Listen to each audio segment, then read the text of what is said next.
कहीं भी अंदर खाने के खेल की चर्चा होती है तो लोग यूज करने लगते हैं कि खेला हो रहा है, कि बड़ा खेला हो रहा है। तो पश्चिम बंगाल में आज मतगणना जारी है, लेकिन बिहार में खेला हो रहा है और बड़ा खेला हो रहा है बिहार में।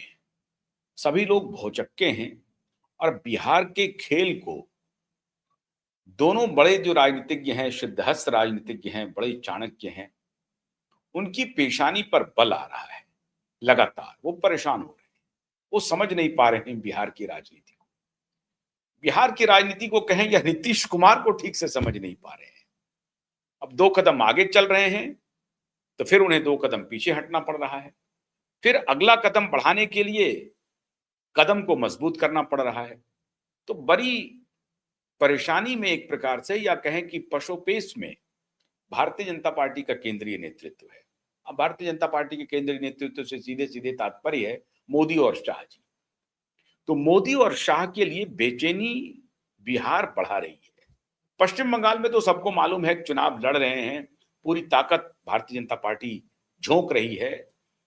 तमाम देश भर के जो बीजेपी शासित राज्य हैं, उसके मुख्यमंत्री से लेकर के कैबिनेट मिनिस्टर से लेकर के संगठन के बड़े-बड़े पदाधिकारी से लेकर के पूरा संघ अपनी पूरी ताकत पश्चिम बंगाल में झोंके हुए है।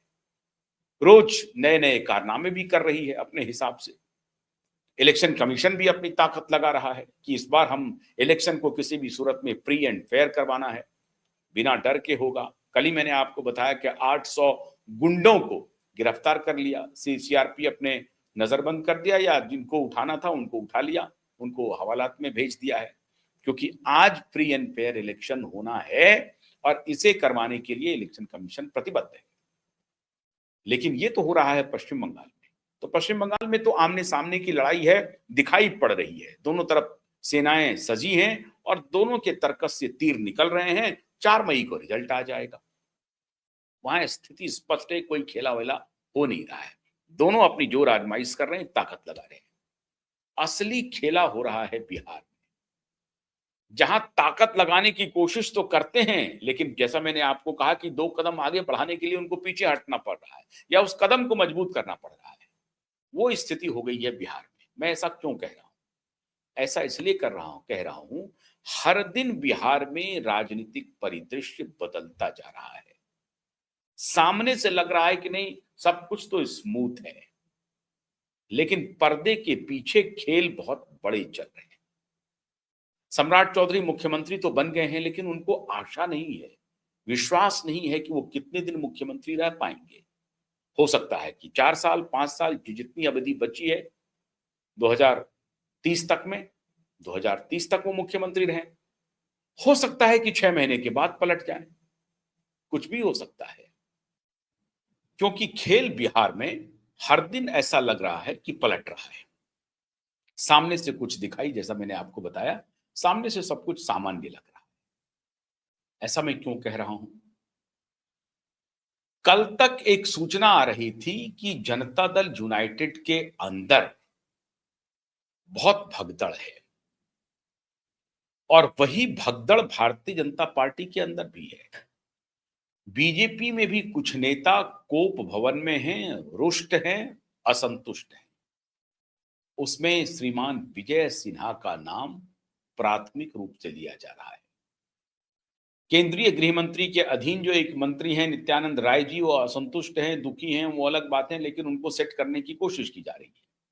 लेकिन विजय सिन्हा का नाम अगर कैबिनेट में भी नहीं होगा, तो उनकी असंतुष्टि सामने से दिखेगी भी और लोग देखेंगे भी।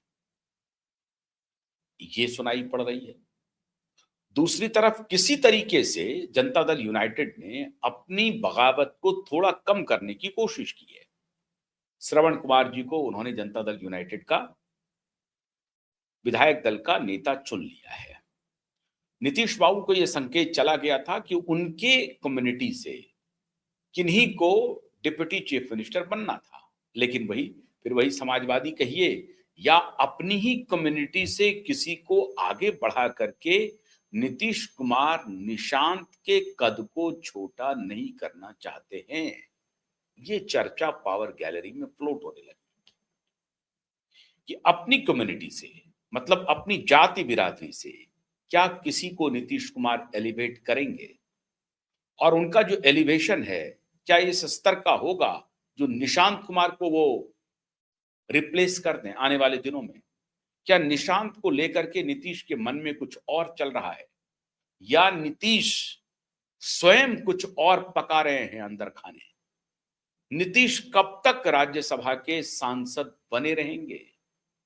ये भी चर्चा आम हो गई है, क्योंकि नीतीश कुमार कह रहे हैं कि मैं कहीं नहीं गया हूं, मैं यही हूं और आप परेशान मत होइए। पार्टी हमारी ही है, हम यही हैं, हम कहीं नहीं गए हैं। मैं आज फिर एक बार कह रहा हूं कि नीतीश कुमार पूरी तरह से स्वस्थ हैं।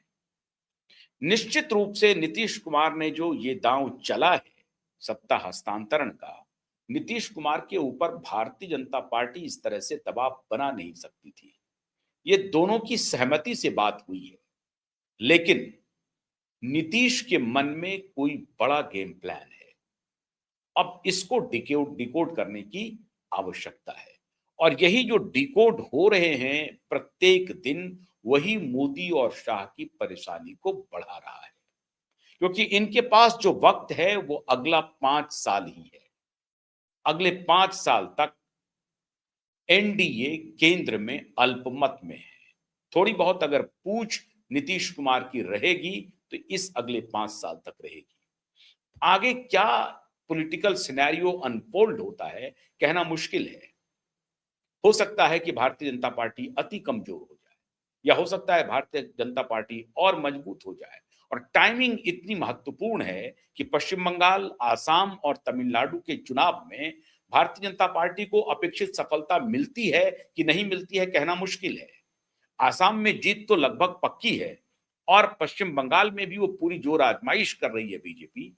तमिलनाडु में भी अपने अलाई के साथ जोर आजमाइश कर रही है, और लग रहा है कि तीनों जगह वो उनकी कोशिश है कि सत्ता में आ जाए। और अगर ये तीनों राज्य बीजेपी की झोली में आ जाती है और तमिलनाडु अपने अलाई के साथ बीजेपी पावर में आ जाती है तमिलनाडु में, तो पहली बार होगी इतिहास में।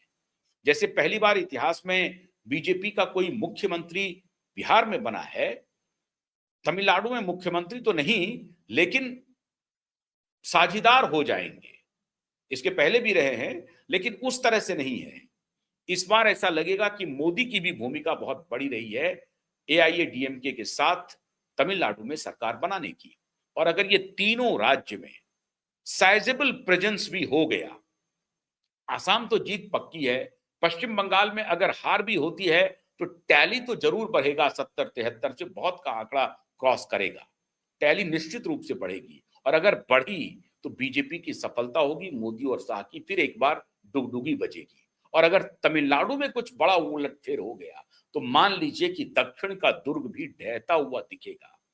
ऐसी परिस्थिति में बीजेपी में मोदी और शाह फिर अजेय साबित होंगे, फिर उनका कोई विरोध बीजेपी में होने वाला नहीं है।